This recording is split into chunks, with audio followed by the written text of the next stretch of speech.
WTS presents 3, 2, 1. All the Feelings.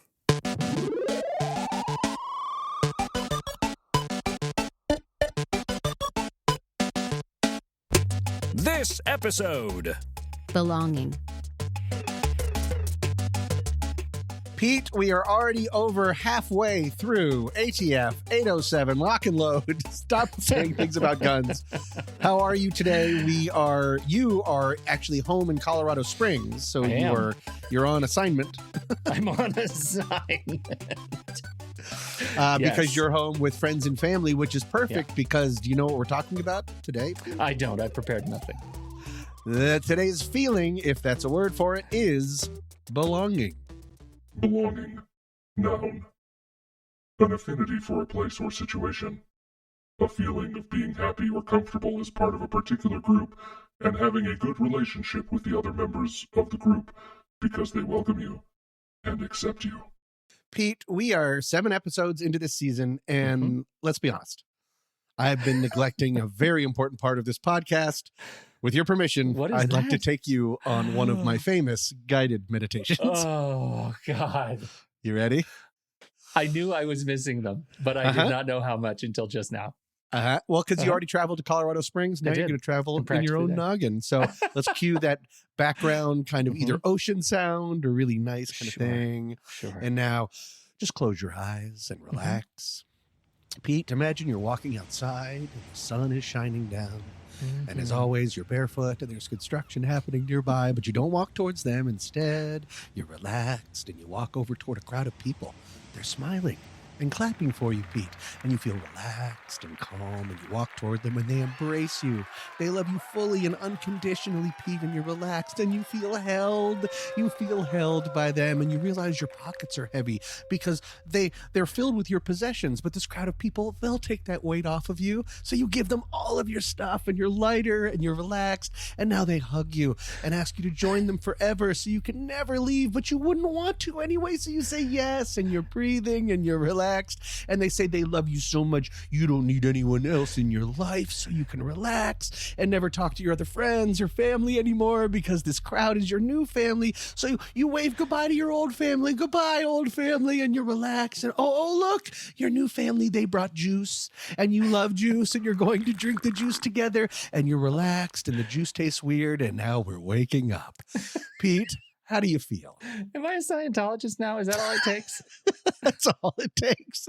And it all starts with being barefoot. Pete, have you heard of Abraham Maslow? M-A-S-L-O-W. Oh, I have. And here's where our research overlaps. Oh, really? Do you have Maslow's excited. hierarchy of human needs? You know, I just wanted to make sure it was in my set in case you forgot. Got it. Yeah. Well, for the listening audience, back in 1940, so that is proof that we do not consult each other and we just throw a bunch of stuff at the wall. We just nail it every week. Well, yeah. I'm taking Maslow's mine this week. Mine Maslow. Back in 1943, he developed what is known as Maslow's hierarchy of human needs. And it's basically a graph that looks like a pyramid. At the bottom are basic physiological needs like food and water. The next level up is what he calls safety needs like security, resources, and health. And then right in the middle is what, Pete? Because you're so smart about Maslow. Belongingness and love needs, Tom. Exactly right. The need for belonging, to feel accepted, loved, and part of something. And this pyramid is still widely cited today in both of our research. The reason I bring that up is that shows how vitally important and intrinsic our need for belonging is. Without it, we can't reach the top 2 levels of the hierarchy, which, as you know, is esteem and then ultimately self-actualization, the wanting to be the best you can be. So without belonging, Maslow's saying we are stuck merely satisfying our basic needs to just live. And as I did in my guided meditation, and because I'm an old grump and a weirdo, I wanted to talk about how belonging can have a very dark side. I wanted to turn the idea of belonging on its head and talk about how our need for belonging can be dangerous. And of course, I'm talking about gangs, or more specifically, cults, Pete. Oh, Tom, so dark. You're launching us so dark. Right? You give me belonging, I give you cults. And we are all going to be drinking something by the end of this episode. Now, I've always been fascinated with cults. Has it ever interested you? And if so, do you know why? Okay, why? I don't know that I can answer, but am I interested in cults? Am I fascinated by cults? Absolutely. Do I write fan fiction about cults? Surprising no one. Yes, I do.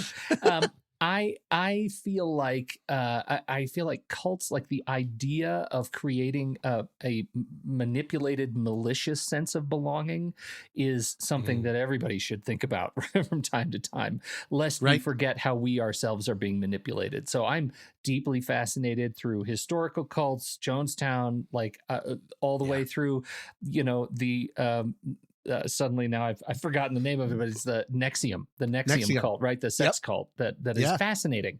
The whole story is fascinating. So hashtag Smallville. It is. Yeah, that's watching reruns of that is always a very interesting experience now. Very interesting. Like, I wouldn't follow her. With the Nexium thing. Well, and I just watched for research for this script I'm writing with friend of the show, Mandy Kaplan, and her amazing writing partner, Jonas. We watched this thing called The Deep End about Teal. Oh, what's her first name? This is good that I brought this up and I don't have any of the proper nouns needed. But either way, it's always just sort of like cults hanging in there, still doing cults. Like, I feel like it wouldn't keep happening. Yeah. And that's one of my fascination with it, is how could you ever get involved in a cult? Yeah. How does that happen? Right. Pete, I did a little bit of research. And did you figure it out? I figured it out. No, this is just something that never quite occurred to me when I flippantly say, why would you ever be in a cult? There's a therapist named Rachel Bernstein, and she works with former cult members to get their lives back on track after they blow. To use a Scientology phrase, after they leave the cult. And she says, quote, a lot of people will say, how could you have gotten involved? And it's because you're never given all the information about a group that turns out to be a cult from the beginning. So you only have the information to go on that you've been given, which is very select, and you make your judgment call based on that. No one's able to make a fully educated decision before getting involved in a cult. Of course. No one says, you don't start with the juice. You start with the hugs. And, you don't start with Xenu. You start with e-meters. You start very low Dianetics-y kind of way, to use Scientology, to get you in. I guess I just never really quite thought about that. And that makes it so insidious, again, to go back to Triangle McGee, about using, like you said, weaponizing, what did you say? Malicious belonging. The need for is so insidious. And I'm glad that you brought up Nexium, because in The Vow, the documentary, there's a anonymous former member who I think if I remember correctly, they call her Jane or June. And she said she was drawn to Nexium because of the sense of community it provided. Yes. She says that she had struggled forming deep relationships with other women throughout her life. So when she heard how close-knit members of Nexium were, and that it was a women-only group she could join, she loved it. She became interested. Yeah. It's just that simple. And that's very scary. And there's something desperately sad about that. Well, and look at, we're just talking about belongingness on I believe you just called him his formal name, Triangle McGee. Referring to Maslow. Yeah. Yeah. Which Sorry. Yeah, fantastic. I'm sure that's what his friends and family call him. But look at what the rest of the hierarchy dictates, right? So we have physiological needs, food and water. Okay, so that's fine. Safety needs, security needs. Right? It's arguably a lot of cult activity satisfies that need. And once that need is satisfied, how much easier is it to say belongingness? You belong here. You're appreciated here. And then the last two, which I don't think you talked about in this review, esteem needs, prestige, feeling of accomplishment, like you're moving up in the ranks. And then finally, self-actualization. You brought up Dianetics. I did list both of those. Yeah. You did, but probably not loud enough for me to hear them on the headphones. Self-actualization, which again is like making you feel like you're a part of this thing, you belong to this thing, and you are now making a difference in it. Right. Your participation is better as a result of it. And I think that stuff is fascinating. It's like Maslow wrote Starting a Cult 101 and then presented the hierarchy of needs. Interesting. Yes, because there is we already used the word insidious, or I did. I don't know if you heard it. I'm sorry. Shouting into a tunnel. Right. You just start doing the Feeling Friends segment while I'm talking, and I'm like, okay, this isn't working. so many just normal relationships mimic cult stuff in a way. And I actually wanted to, this is something that I wanted to bring up.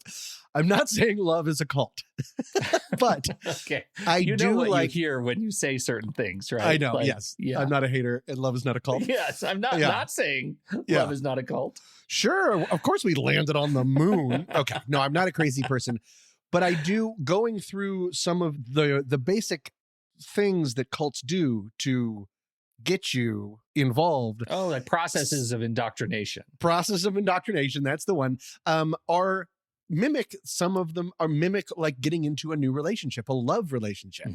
And I just had 3 that, because number 1 is pick the right target.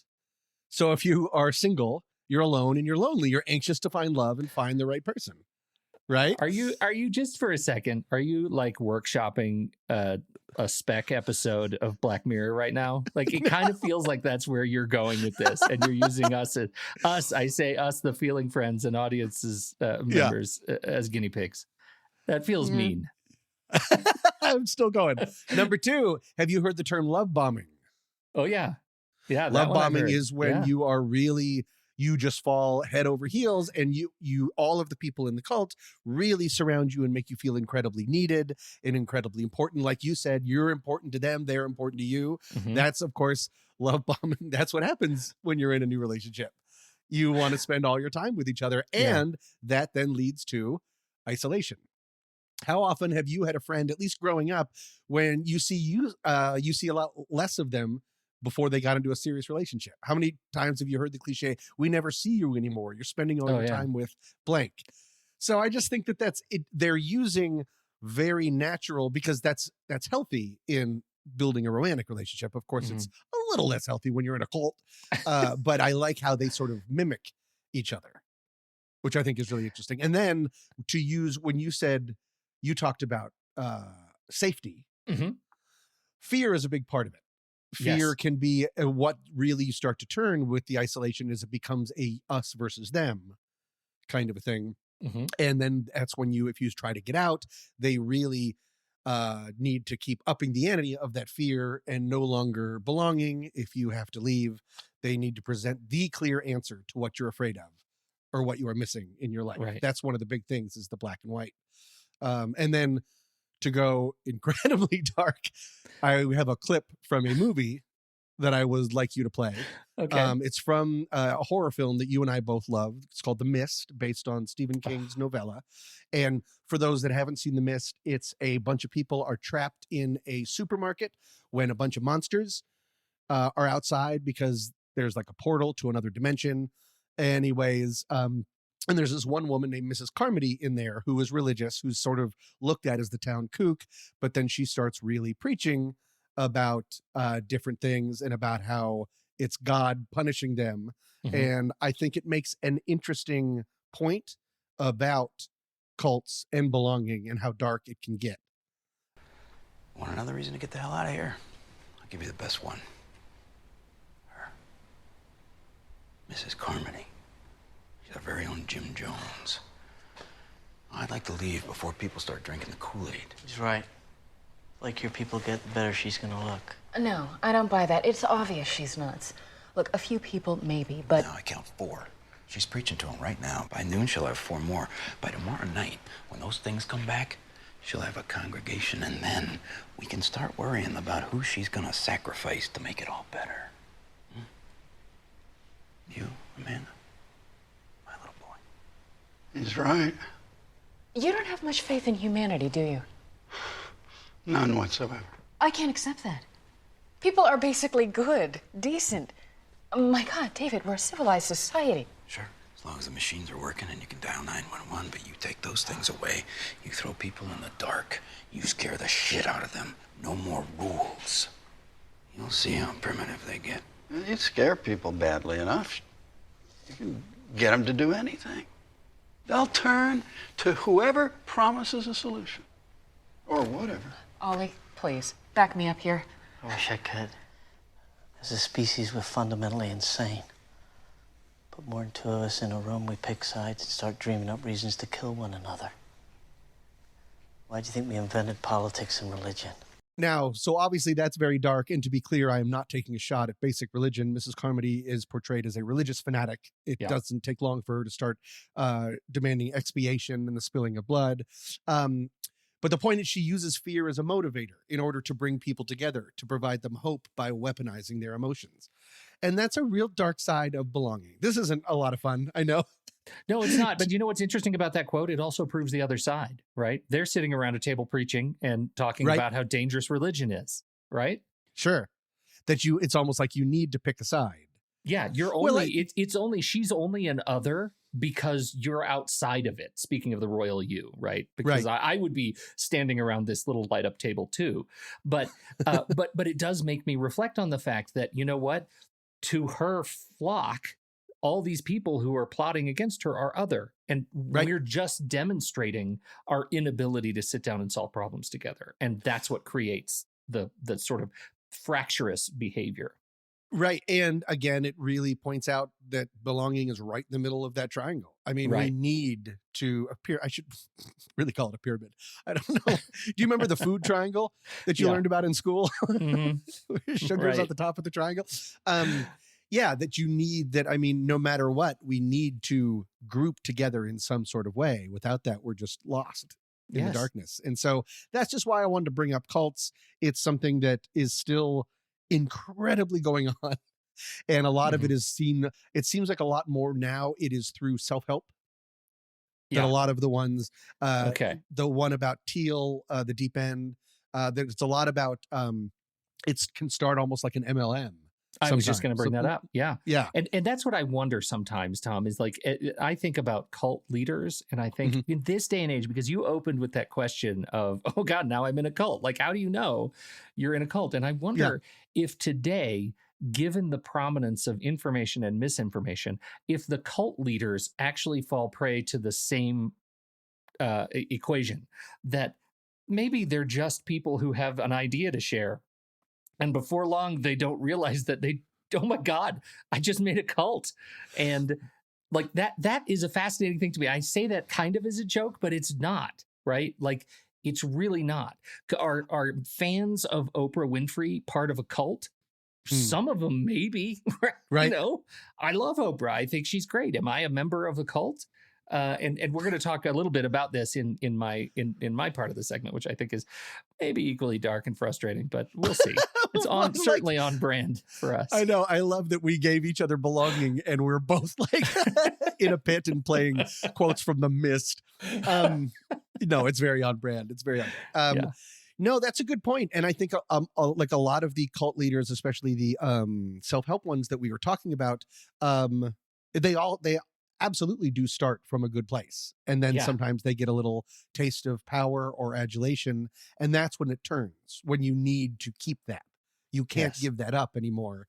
Of course, if anyone out there, because like Pete, is worried if he's in an Oprah cult, ways to tell, just like 3 of them, there's a whole list of ones that you can find. One is beware of absolute answers of gray issues. That's why I think I would always have trouble being in a cult, is because when anyone says this is the answer to something, even if I kind of believe it, I'm like, I don't know. I think I'm just a contrarian. Watch out for too much us versus them rationale. And the biggest one, I think the number one thing that is like, yep, it's a cult, is if you're ever asked to distance yourself from friends or family. Yeah. Watch out. If you have to, if they become your new community completely, I would maybe take a new look at your triangle pyramid. Things aren't going great. And finally, if you look around the room and you can't see who the cult leader is, it might be you. Oh, no. And also, by the transitive property, you are Oprah Winfrey. Thank you and good night.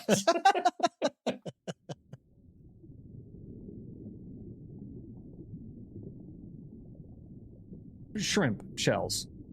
All right, for me, shrimp shells have always been an annoyance, something to be discarded as I peel back the delicate flesh of these succulent crustaceans. Then I found myself in the rooftop dining room of a department store in downtown Daegu, South Korea, dining on a spicy seafood stew with some friends.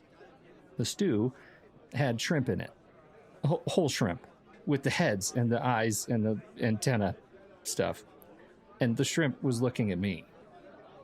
I naturally ate around the shrimp. That is, until there was nothing left.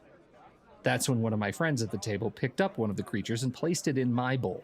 Good, he said. Eat, eat. You know, we don't usually eat the shells in my community. We don't eat the tails either. But across rural China, there are various traditions, including deep frying all kinds of shelled creatures, shrimp included, and eating them whole. Diners believe the shells contain a vital life essence, never to be wasted. In Japan, shrimp heads are considered a delicacy, valued for their concentration of rich, decadent flavors. Carefully prepared, these shrimp heads impart a depth and savoriness that connoisseurs argue the naked shrimp alone cannot match. So what is the secret of the shell? Apparently, I'm behind the times. Here in the U.S., chefs all across the country have made the turn New Orleans and other parts across the Deep South have known all along. Always eat it all. So back at my table, the shrimp looked into me, and I looked back into it. And my friends, they looked into me too. And then they each held their own giant shrimp in their fingers, poised to put them in their mouths, but waiting for me to make my move. Would I do it? Would I partake in the whole meal with them? Or would I be just one more American shown up by the power of the foreignness of their food? I bit into it. They smiled. They patted me on the back as they bit into theirs.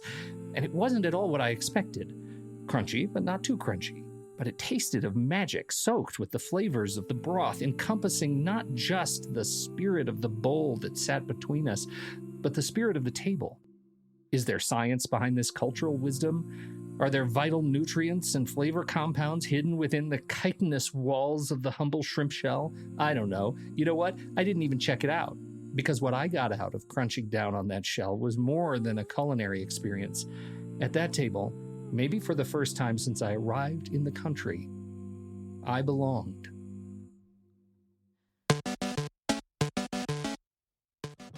Do you want to demonstrate you belong without biting down on a thing that stares back at you all the way to your mouth? Become a feeling friend today. For just $35, you'll get access to the member live stream when we record, early access to the shows in your very own member podcast feed, our latest batch of stickers, and a present from Tom, the classic ATF bingo card. Visit our fancy URL for the show, allthefeelings.fun, today.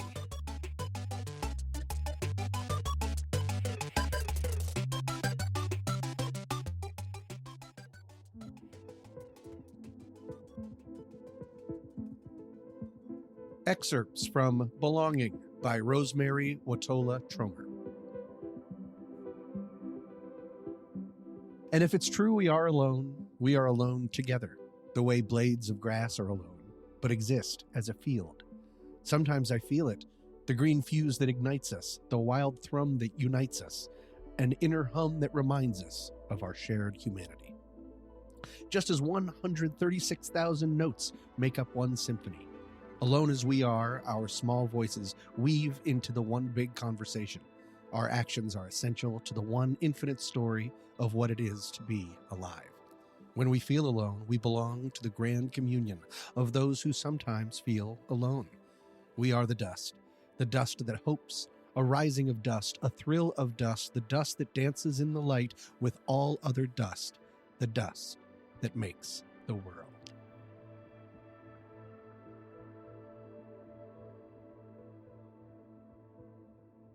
Tom, you really went dark with belonging. And I wonder if people see the word belonging and the first thing they expect to hear is not about you're in a cult and you don't even know it. I know. Maybe I shouldn't have gone first. But I had to get my Triangle McGee in there. You had to get Triangle McGee out there. I want to back the truck up a little bit and just ask you, what are the different ways we sort of self-organize as humans? All the different ways? Like all of, I'd like you to know all of them. No, just a couple. You know, what do you think about? Okay. Religion. Politics. Sure. Family, friends. Friends of friends. When you think of belonging, what's the first one you think of? friends. Yeah. Is that good? Does Yeah, that it's help? about, well, and it's me too. And I wonder if that is if that's a principled response of privilege, as we are middle-aged white guys. And I'll tell you why. Okay. Because before we started talking about this, doing this show, and the listeners may remember last time as we closed out the show, we said, we don't know what we're talking about. And that was true. And so here we are. I had the opportunity to sit down with some friends, a diverse group, right? There were many people of color and we were all sitting around talking about, our talking about our feelings, as you're wont to do. And I asked, I'm preparing this podcast and we're going to be talking about belonging. And what is the first thing you think about when you think of belonging? And it took the people of color half a second to say race. Like, it's the first thing is like our color. I didn't even say that as one of the options. I know. I didn't either. I didn't even think about it. And I think that is the challenge that makes belonging a complicated question of privilege. And it's privilege from the in-group and from the perspective of the out-group, right? That it is so deeply contextually driven, belonging to what, to whom, to when, to why, right? And DNA is one of them. The other ones that you mentioned are they fall into the broader characters of either purpose.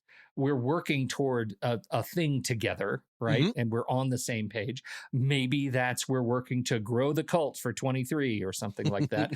But maybe it's, we're aiming to help, end homelessness and the unhoused in our community, or we're attempting to, feed those who need to be fed or something like that. There's also the ideology, and that's, you talk about politics. That's where we find, great divides in ideology and in-group, out-group messaging, right? We're a part of this group, and so we share, certain common beliefs and traits that make us satisfy the safety needs, that because we believe together, right, then we are safer. We're not alone. And our belongingness and love needs and our esteem needs, we feel like we've accomplished something by, say, getting our candidate into office or whatever. But as soon as you start peeling back the Maslowness of it, it starts, like, belonging starts feeling a little bit fragile. And so I wanted to add the two more pieces to what it means to belong, right? Not just that it satisfies these deep needs, but what we talked about last week with efficacy, right? Self-efficacy. We went down that whole long thing that was probably useless for everybody, but efficacy defines, how does my belonging to this group bring out the best in me? How does it allow me to participate in more than name only, in more than rank only? And second, effort. Like, how hard is it for me to do the work of being a part of this community? Is it, hard work is made easy when you are in a shared, objective, when you're working toward a shared goal, or you're in a shared group. And I find those things really interesting sort of constituent elements that come around to belonging, without having to specifically talk about race, color, creed. But it might make it easier to see when we self-organize. That's why, right? That's why we're organizing. What do you think about this? Well, to point out, originally this season was going to be called All the White Feelings. I'm embarrassed that race didn't come up. I'm still dealing with it. I know. Me too. And I didn't even have to out that as a thing, but I outed us both as, like, not having any, like, we're so white and privileged. You dug a hole in the forest and we both jumped in. And we have to talk about it, right? Because that's the point, that's the feeling, is regret. Right. But no, I mean, there is strength. There's strength in teamwork. There's strength in numbers. All of that, of course, makes sense. Yeah. Yeah. And there's enormous amount of comfort to come from that too. Yeah. Right. And it feels it like, when we go back to our old friend evolutionary rationale for a feeling, evolutionarily, belonging was good. When we felt like we belonged to a group, our health and safety legit depended on it, because don't forget, the patented "what's that smell, all the feelings" saber-toothed tiger is always there around the next corner. And when you are in an in-group of like-minded individuals whose mission is don't get eaten by that saber-toothed tiger right there, then you are doing something and reinforcing the belonging behavior that goes on to define cultures, microcultures, macrocultures, and civilization, right? So I think that's really interesting. I think there is the thing that I teased that I might go dark. This is where I talk. So if you don't want to go dark again, you could pretend that we just told a funny joke and the music started playing, and then skip. Oh no! How dark can we do it? Are you just going to play the rest of The Mist? No, I'm not. I came across this concept that I hadn't thought about. Okay. It's the concept of the imagined community.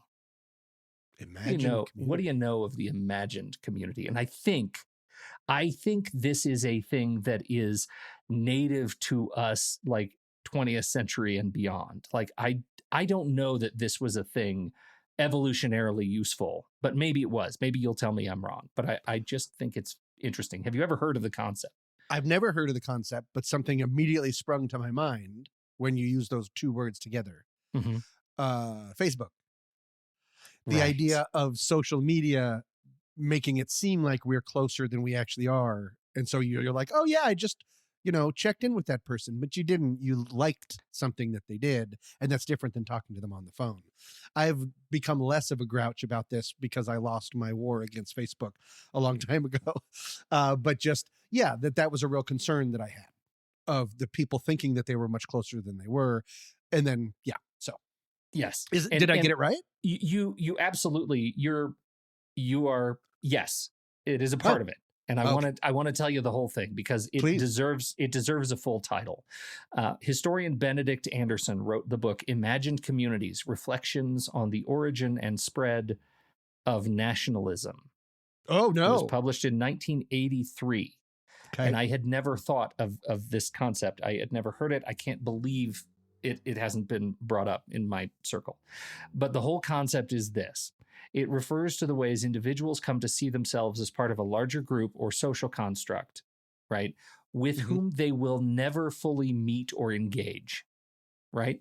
And Anderson goes on to say we could be talking about a nation, right? What does it mean to be an American or a Canadian or a Mexican or an Argentinian?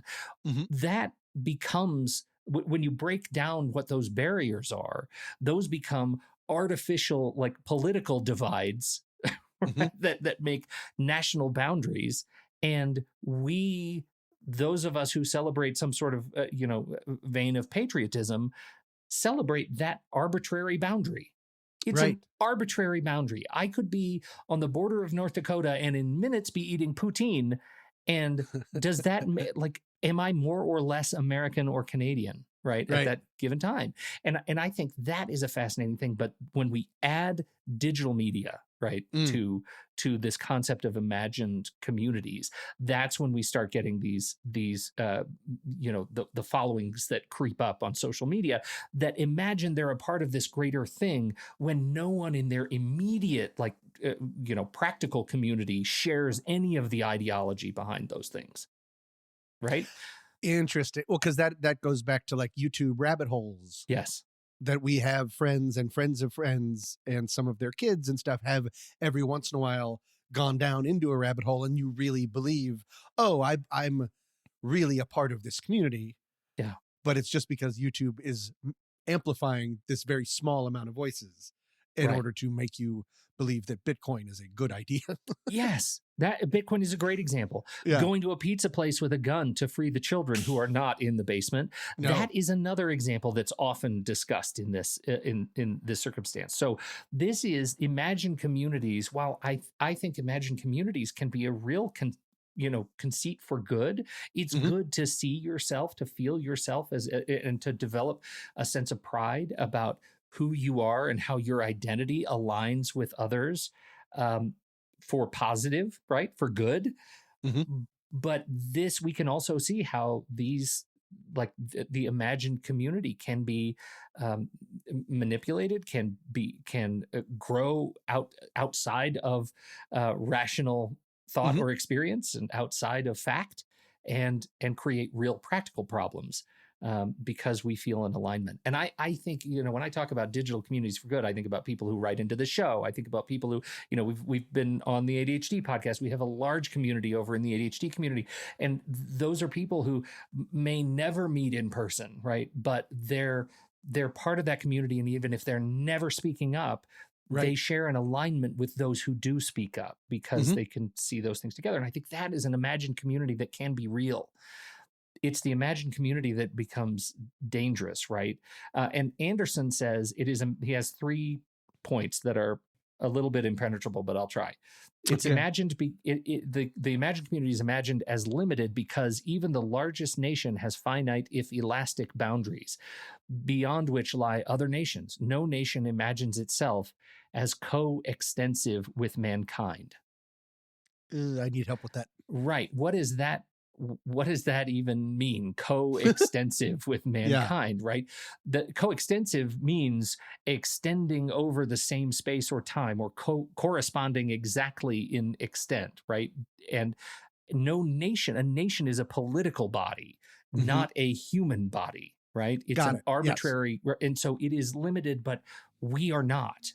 And that's a conflict.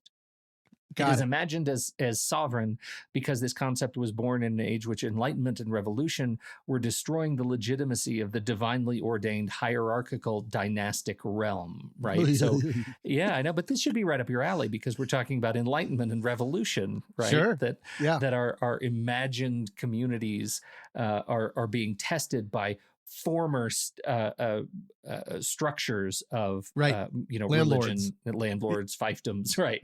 Yeah. Landlords with crowns. Yeah, right.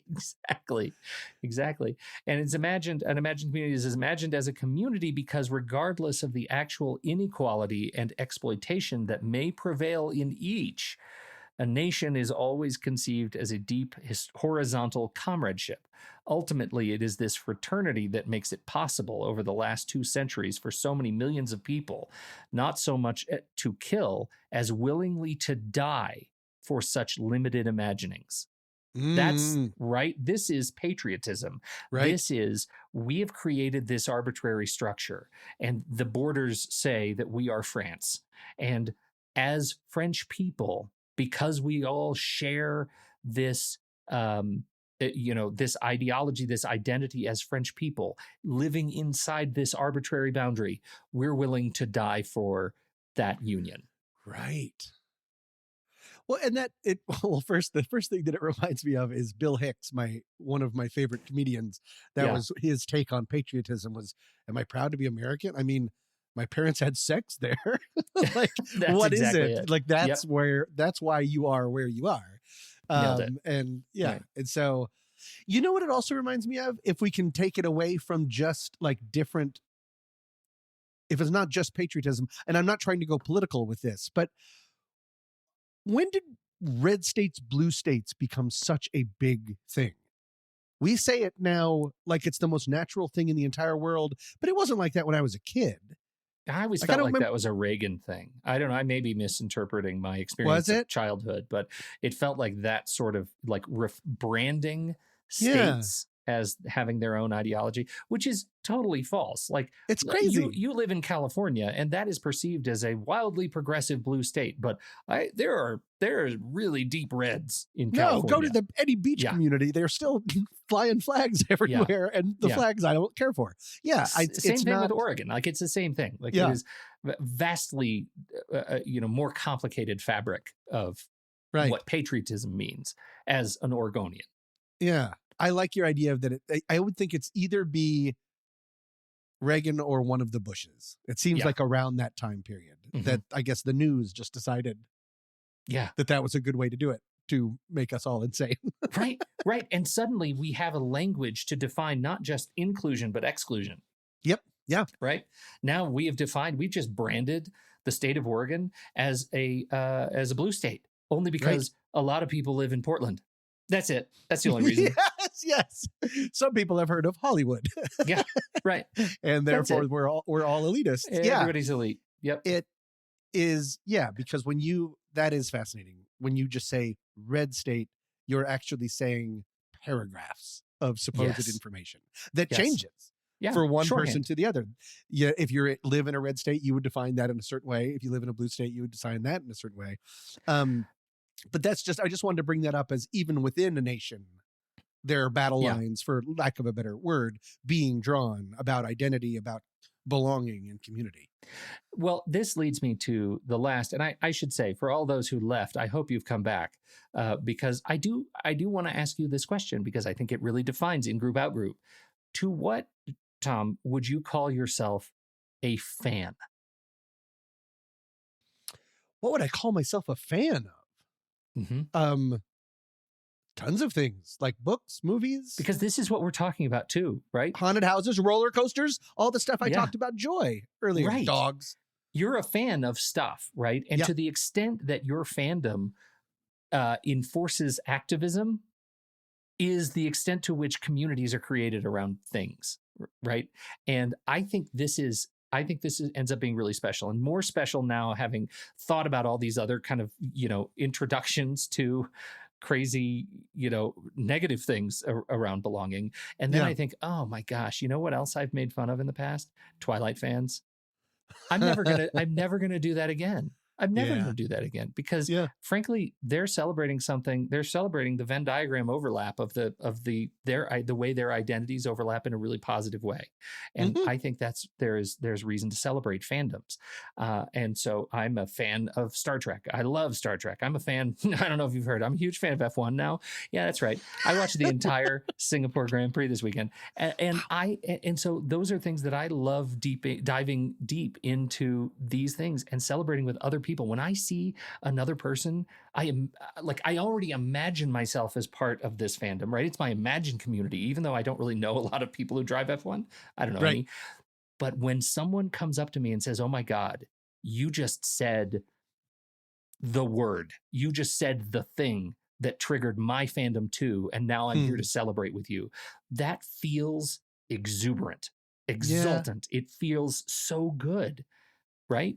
To know that I'm not alone. I belong, even with it's one other person. But the likelihood of belonging to more means just one other person represents a sample. And that feels good. It does feel good. And it makes me feel bad for how long growing up I spent in snarkiness. Because me too. Fandom and, geek culture, for a terrible phrase, all of this stuff has really changed over our lifetime. Superheroes. I mean, so much of the outside have become inside. Dungeons and Dragons, all of those things. But like Static, the short film that Johnny Giacalone and I made, we were recently in a horror convention in Long Beach. And walking around that horror convention, there are just a lot of people like me. And then there's a lot of horror people that are fully dressed up, like they're Pinhead, like they're all sorts of... I was going to say Pinhead. Why is he the first person we think of? The reason is because it looks like it took the most amount of time. Yeah. It's not most someone patience. Putting on a hockey mask and being like, boo. It's someone Pinhead is a fan. Yes. If it's done right. I mean, and it's hot under there. And you look, but when I was growing up, I would have seen them as the other and been like, oh boy, manufactured personality much. Now I'm so much more like, this is for you. This is not for me. It's like being mad at people that don't sing great at karaoke. What are you doing? This is for them. This is the idea of being able to, I'm not a professional singer. And so I get the chance to go up in front of people and sing like I do in the shower. And so all of that snarkiness, I believe, has really drained out of me and has for a long time. I wish I could go back to young Tom and been like, it's not that cool being Chandler. Being Chandler all the time. Like that guy sucks. Chandler aged poorly. Well, in a couple ways. It's okay. Boy, oh boy, I read the book. So, but no, I like the idea of if it's not hurting anybody, it's helping people. Because if it's a community, and communities are great. And that's belonging. That's healthy belonging. And there's no reason right. to yuck that. Yeah. Right. And I think that's the most. And so when it goes back to like thinking about, man, how hard it is to have someone else look at a community that you value and say, yeah, but your community doesn't value me. Right? We can be a fandom, sports team, sci-fi, whatever, Twilight. Who cares? Or racial, gender, whatever. Those are the things that cause such immediate pain. And I think that's the thing that gives me so much sort of stuff to think about as we wrap up this conversation. I mean, as we said, this is kind of our first time exploring belonging as a bouquet of feelings that come along with the experience of in-groups, out-groups. And it's really hard and super scary and definitely more complicated than I ever gave it credit for. And I would also, I do want to shout out as a reference, I kind of can't believe that this place exists, but it's fantastic. It is the Othering and Belonging Institute at Berkeley. Yeah. Lots of information on belonging. The Othering and Belonging Institute. It's at belonging.berkeley.edu. And they talk about all of the concepts that we've talked about and so much more in terms of figuring out how to help people feel safe and included in their communities and not excluded from others they choose not to identify with. Right. Wow. Berkeley, go for it. Pretty special joint. So have to shout out to that one. Well, as long as we're shouting out and about belonging and wonderful communities, have you heard of Dave and Buster's? It's great. You get all these tokens. And you zoom along, and there's a whole skee ball gang, and it's pretty cool. Said them all drink special lamba, special lamba, special lamba. Oh, we drink special lamba. Happy we shall be. Thank you all so much for joining us on this episode.